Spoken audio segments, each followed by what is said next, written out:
कहानी की शुरुआत होती है सायरा नाम की एक लड़की से जो दिल्ली यूनिवर्सिटी में लॉ की पढ़ाई कर रही थी।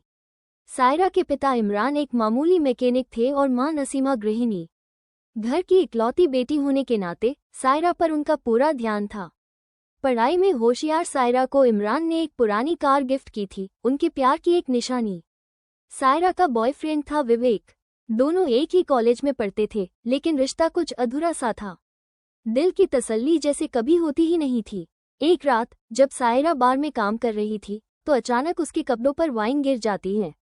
वो वॉशरूम में कपड़े ठीक करने जाती है, जहां उसकी दोस्त मेघा पार्टी के लिए तैयार हो रही होती है। मेघा उसे भी चलने को कहती है, लेकिन सायरा मना कर देती है।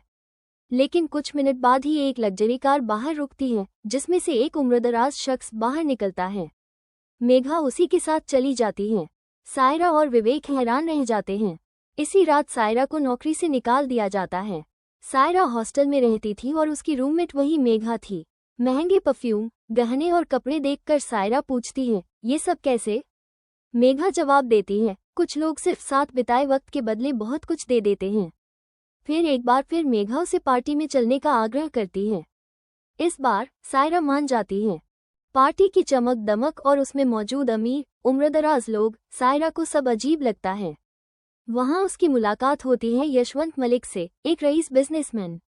उसकी आंखों में कुछ था, पैसा, ताकत और कुछ अनकहा सा रहस्य। यशवंत सायरा से प्रभावित हो जाता है। सायरा लौट तो आती है, लेकिन अगली सुबह यशवंत का कॉल आता है, दोस्ती, गिफ्ट और वादों के साथ। वो गुस्से में कॉल काट देती है।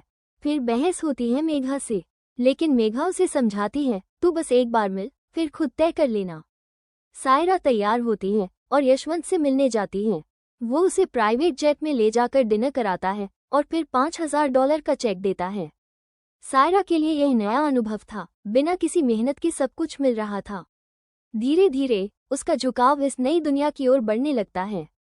उसकी दूसरी दोस्त कविता भी यही सब करती थी, अमीरों को खुश करके अपना जीवन संवार रही थी। अब सायरा भी उसी रास्ते पर बढ़ने लगी थी। धीरे धीरे सायरा और यशवंत की मुलाकातें बढ़ती हैं।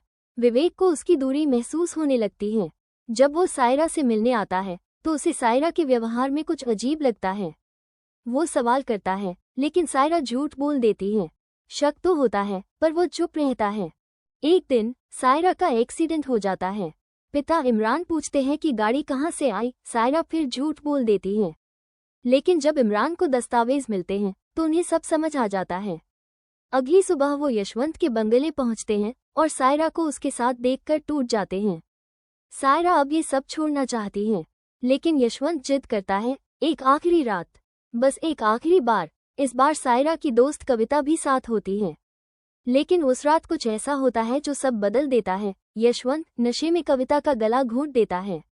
सायरा जब बाहर आती है तो उसे कविता की लाश मिलती है। वो डर जाती है, चिल्लाती है और फिर वहां से भाग जाती है। लेकिन यशवंत अब उसे भी मारना चाहता है। उसका ड्राइवर अर्जुन उसका पीछा करता है। सायरा समझ जाती है कि उसकी जान खतरे में है। वो जीपीएस ट्रैकर चालू करती है और पिता इमरान को इशारा देती है।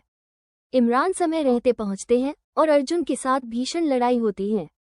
सायरा पीछे से अर्जुन पर हमला करती है। उधर यशवंत विदेश भागने की तैयारी में था, लेकिन एयरपोर्ट पर ही पुलिस उसे गिरफ्तार कर लेती है। कहानी खत्म होती है, लेकिन सायरा की जिंदगी अब नई शुरुआत की ओर बढ़ रही थी, सच्चाई, सम्मान और खुद की पहचान के रास्ते पर।